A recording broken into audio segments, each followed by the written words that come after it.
नमस्कार प्रिय भक्तगणों, ओम नमः शिवाय। हर हर महादेव। प्रिय भक्तगणों, आप सभी को पावन पर्व हरितालिका तीज की ढेर सारी हार्दिक बधाई एवं अनंत शुभकामनाएं। प्रिय भक्तगणों, आज की इस वीडियो में आप जानेंगे कि हरितालिका तीज साल 2024 में कब है, 5 सितंबर या 6 सितंबर, तृतीय तिथि कब प्रारंभ हो रही है, कब समाप्त हो रही है, व्रत हमें कब धारण करना है और पारण यानी कि व्रत खोलने का शुभ मुहूर्त क्या है और व्रत कैसे खोलें। आज की वीडियो में हरितालिका तीज व्रत से संबंधित आपके कई सारे प्रश्नों के उत्तर मिलने वाले हैं जो आपको किसी और वीडियो में नहीं मिलेंगे। इसलिए आज की वीडियो को पूरा जरूर देखें और अगर वीडियो अच्छी लगे तो इसे लाइक जरूर कीजिए और हिंदू रिलीजियस टेल्स चैनल को सब्सक्राइब अवश्य ही कर लीजिए। बोलिए माता पार्वती की जय, भोलेनाथ की जय। हर हर महादेव। हरितालिका तीज व्रत कथा। यह व्रत भविष्योत्तर पुराण में वर्णित है। यह व्रत स्त्रियों को भाद्रपद शुक्ल पक्ष की तृतीया तिथि को करना चाहिए। जिस दिन मुहूर्त में तृतीया हो उस दिन इस गौरी व्रत का विधान है। कुछ विद्वान तृतीय तिथि और चतुर्थ तिथि को उत्तम अनुष्ठान बताते हैं। इस व्रत को सधवा और विधवा दोनों ही कर सकती हैं।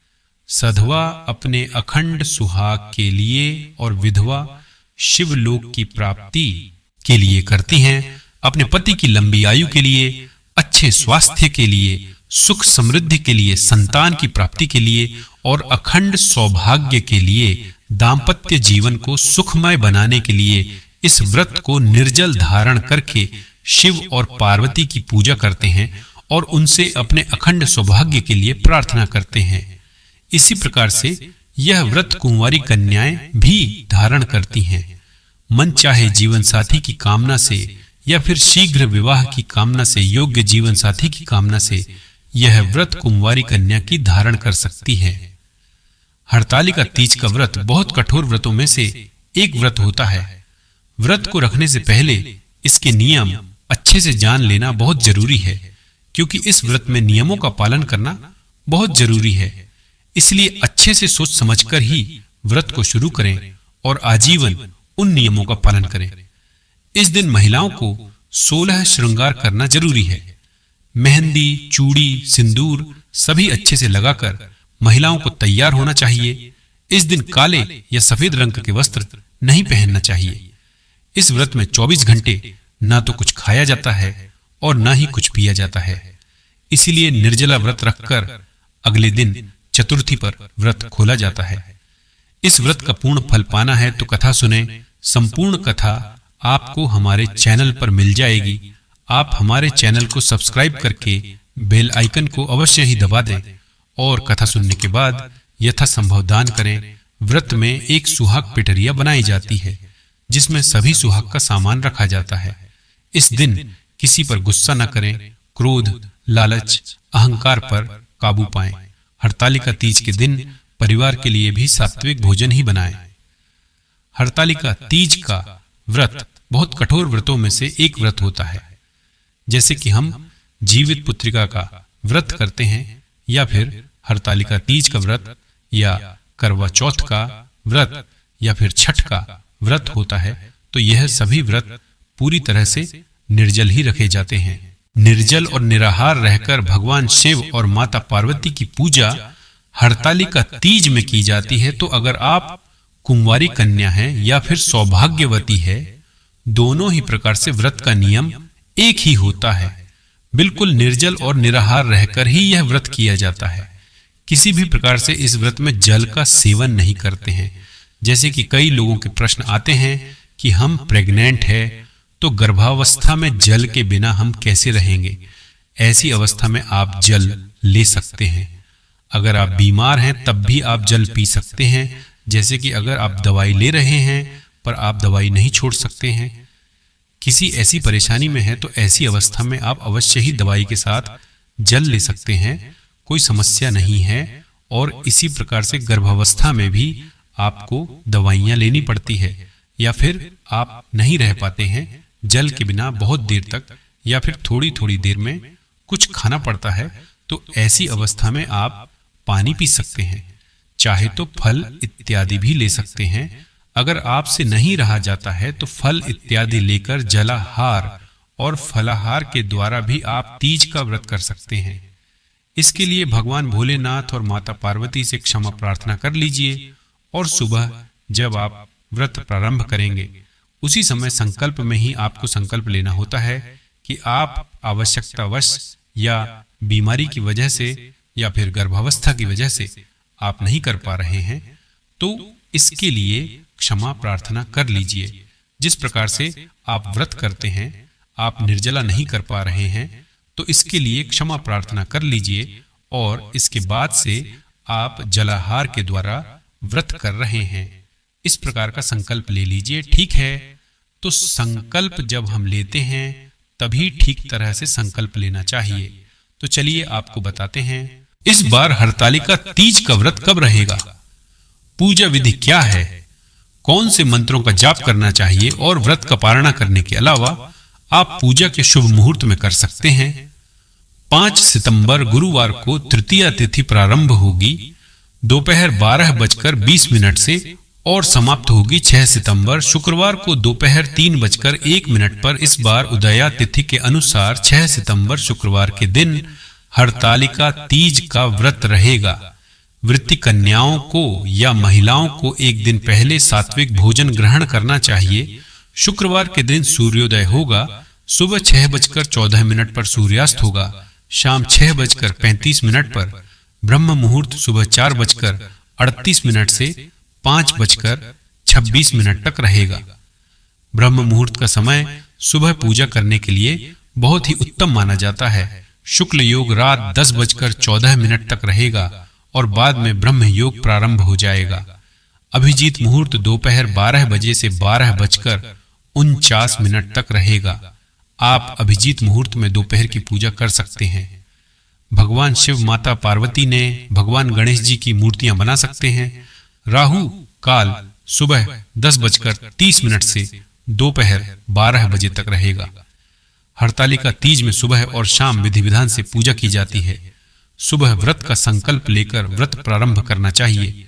सुबह की पूजा आप ब्रह्म मुहूर्त के अलावा सुबह 6:01 से 8:32 के बीच में कर सकते हैं। इसके बाद सुख शांति पूजा का सबसे उत्तम मुहूर्त होता है। प्रदोष काल का मुहूर्त है शाम 5:50 से 7:20 तक। शाम की पूजा आप इस शुभ मुहूर्त में अवश्य करें।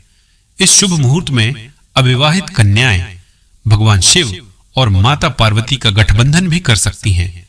ऐसा करने से विवाह में आ रही बाधाएं दूर हो जाती हैं और मनोवांछित वर की प्राप्ति होती है। हरितालिका तीज व्रत का पारणा अगले दिन किया जाता है। 7 सितंबर शनिवार को सुबह सूर्योदय होने के बाद यानी सुबह 6:14 से 7:15 के बीच में आपको व्रत खोलना चाहिए। व्रत खोलते समय पानी, दूध या फलों का जूस ग्रहण करना चाहिए। इसके थोड़ी देर के बाद ही आपको शुद्ध सात्विक भोजन ग्रहण करना चाहिए, क्योंकि इस उपवास में मिट्टी से भगवान गणेश, भगवान शिव और माता पार्वती की मूर्ति बनाई जाती है, शिवलिंग बनाए जाते हैं और उन्हीं की पूजा का महत्व होता है। पूजा करने के बाद अगले दिन व्रत का पारणा करने से पहले विसर्जन किया जाता है। तो आप हरतालिका तीज के दिन किसी नदी तालाब के पास की शुद्ध मिट्टी के शिवलिंग बना सकते हैं। साथ ही माता गौरी की प्रतिमा भी स्थापित करें।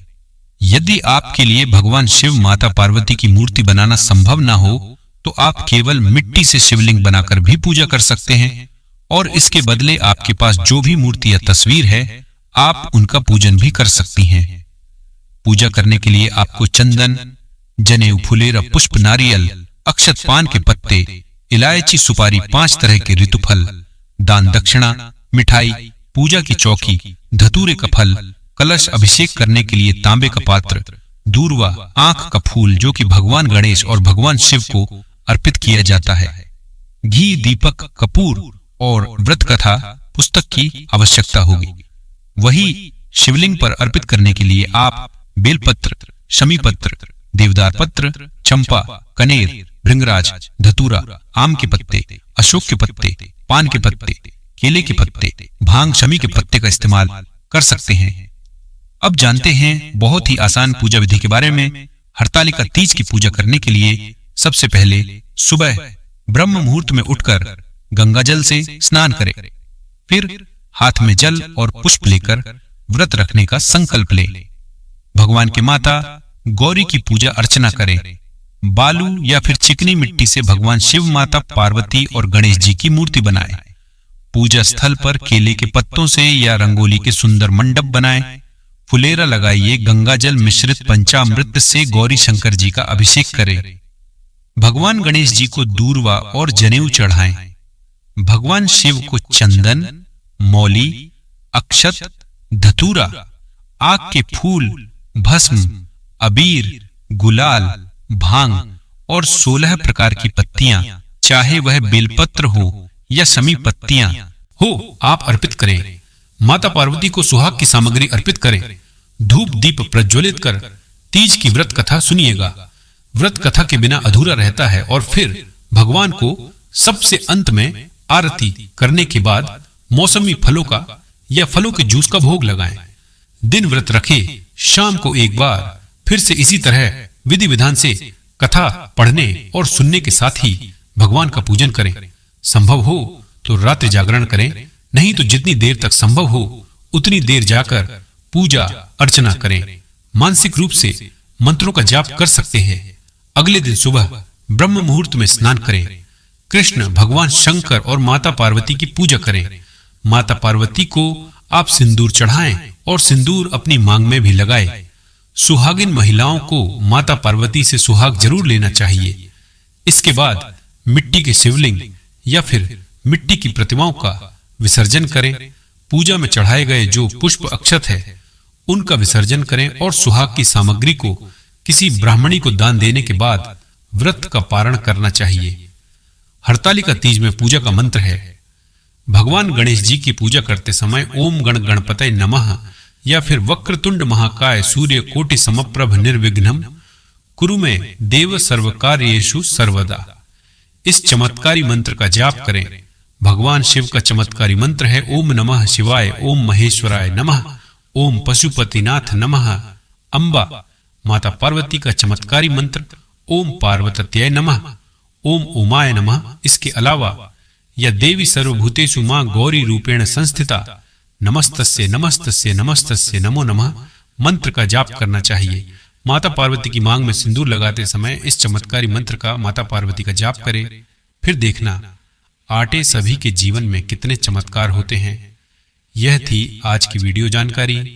अच्छी लगी हो तो वीडियो को लाइक करके माता पार्वती का आशीर्वाद पाने के लिए कमेंट बॉक्स में माता पार्वती की जय जरूर लिखिएगा।